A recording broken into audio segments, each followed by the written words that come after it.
Hello everyone, welcome back. अभी मैंने ये कुछ मिसलेनियस सेंटेंसेस लिए हैं जो आप करेक्ट करोगे कि हाँ, कहाँ पर कहीं प्रीपोजिशन का है, कोई फ्रेजेस हैं, कोई टेंस का यूज है, तो सब मिक्स हैं। तो देखो, ये है फर्स्ट वाला। इसमें आपको करेक्ट सेंटेंस चूज करना है, फटाफट से चूज करो। देखो, he don't know the answer या he doesn't know the answer, he didn't know the answer. बताओ कौन सा होगा। साफ दिख रहा है आपको कि ही doesn't know the answer. Doesn't के साथ में फर्स्ट फॉर्म आती है, सिंपल प्रेजेंट टेंस है। डोंट के साथ में ही आता है, यानी ही के साथ डोंट आता है क्या? कभी नहीं। ही डिडंट, यहां तक तो सही है। ये सेकेंड फॉर्म कैसे आ सकती है? डिडंट आएगा तो फर्स्ट फॉर्म आएगी। करेक्ट। नेक्स्ट देखो, मिस मैं आपको बताती भी जाऊंगी कि कहाँ कहाँ पर आप गलती करते हो। ये फिल द ब्लैंक्स, जो ब्लैंक दिखाई दे रहा है यहाँ पर, उसे फिल करने की कोशिश करो। आई एम लुकिंग फॉरवर्ड, इसके आगे टू आएगा, फॉर आएगा, विद आएगा, क्या आएगा? ये तो फिक्स प्रपोजिशन है इसकी, लुक फॉरवर्ड टू। ओके, याद रखो इसे अच्छे से। I am looking forward to meeting you. ये आईएनजी के साथ में वैसे टू नहीं आता, टू के साथ में ज्यादातर क्या आता है? इन्फिनेटिव आता है। टू और फर्स्ट फॉर्म इन्फिनेटिव बन जाता है।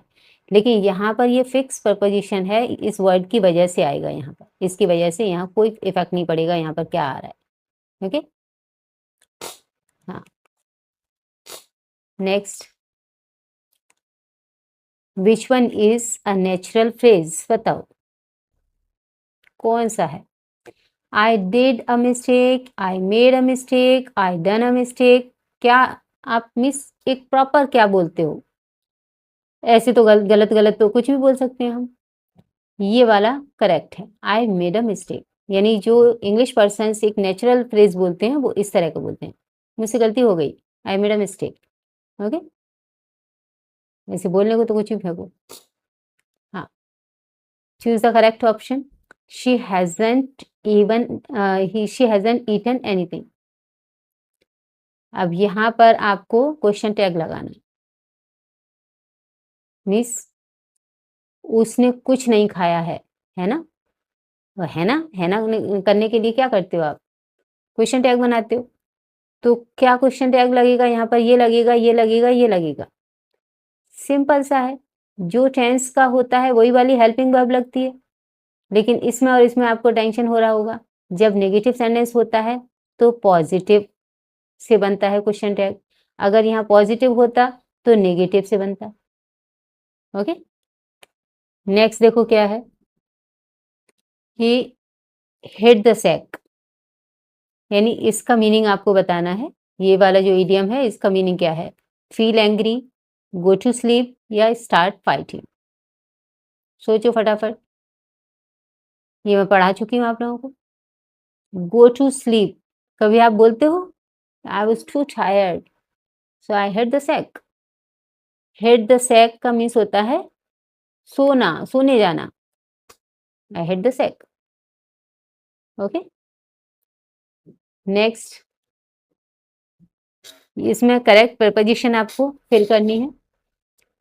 He is good at cooking, in cooking, on cooking. क्या लगाओगे?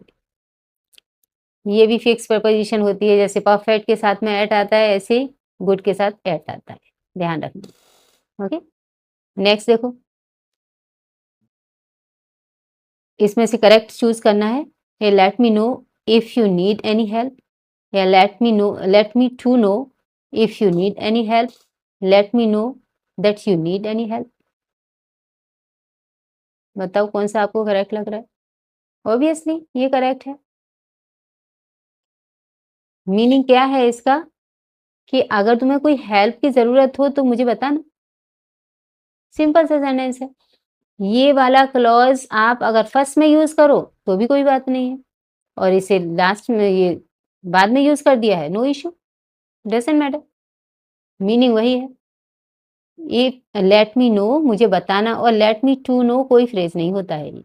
ओके, लेट मी नो मुझे बताना अगर आपको कुछ हेल्प की जरूरत है, और ये बिल्कुल भी सूट नहीं कर रहा है। नेक्स्ट, इसमें करेक्ट चूज करो, क्या हेल्पिंग वर्ब आएगी। बाय 2026 आई विल बी आएगा, will be completed my degree, या I will have completed my degree, या will has completed my degree. सोचो फटाफट। देखो विल हैव क्यों आएगा, देखो I will have completed means मैं कर चुका होऊंगा, इस टाइम तक मैं कर चुका होऊंगा, ये वाला सेंटेंस है। आई विल बी कंप्लीटेड, अगर आप सोच रहे होंगे कि मैं कर लूंगा तो विल बी लगा दूंगा मैं। अगर सपोज मैंने यहाँ पर ये विल बी लगा दिया तो इसका मीनिंग क्या हो जाएगा। विल बी के साथ में थर्ड फॉर्म कब आता है, जब सब्जेक्ट के ऊपर एक्शन आता है, यानी कि पैसिव बन जाएगा। फिर तो ऐसे बन जाएगा मैं कंप्लीट हो जाऊंगा, एकदम टोटली रॉन्ग हो जाएगा। आई विल बी कंप्लीटेड का मतलब हो जाएगा मैं कंप्लीट हो जाऊंगा और डिग्री अलग रह गई, क्या बनेगा। और विल के साथ हैज तो कभी नहीं आता। ओके, तो यही ऑप्शन राइट है आपका। नेक्स्ट देखो, इसमें भी जो आपका करेक्ट जो नेचुरल सेंटेंस होता है, मीन्स जो नेटिव स्पीकर्स बोलते हैं, तो उस तरह का सेंटेंस कौन सा है। I am having a car, I have a car, या I am have a car. Simply I have a car, मेरे पास एक कार है। ये I am having a car एक कंडीशन में राइट होता है, जैसे अभी अभी आपके पास वो चीज़ है उस टाइम पे, तो उस कंडीशन के लिए मैं पढ़ा चुकी हूँ हैविंग और हैव का डिफरेंस भी। हाँ, तो अभी यहाँ इतना सारा एक्सप्लेन नहीं कर सकती। जो नेचुरली सेंटेंस होता है कि मेरे पास पैसे हैं, I have money, I have car, तो ये वाला सेंटेंस है। इसके लिए ये लिखा है ना नेचुरल सेंटेंस क्या है, तो वो ये है। नेक्स्ट देखो, नेक्स्ट क्या है, pick the correct word. He gave me some really good advices, या एडवाइस, या फिर एडवाइस।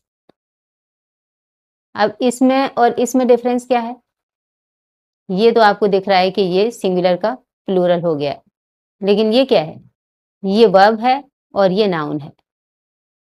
ओके, तो यहाँ पर गुड के बाद में यहाँ पर तो नाउन ही चाहिए ना, क्योंकि किसी जो एडजेक्टिव होता है उसके बाद में वर्ब कैसे आ जाएगी, यहाँ पर तो नाउन चाहिए। तो नाउन के लिए आपके पास ये दो ऑप्शन रह गए। अब इसमें से कौन सा लगाओगे आप, तो ऑब्वियसली एडवाइस जो है वो क्या है, अनकाउंटेबल होता है, तो इसके लिए हम सिंगुलर ही लगाएंगे।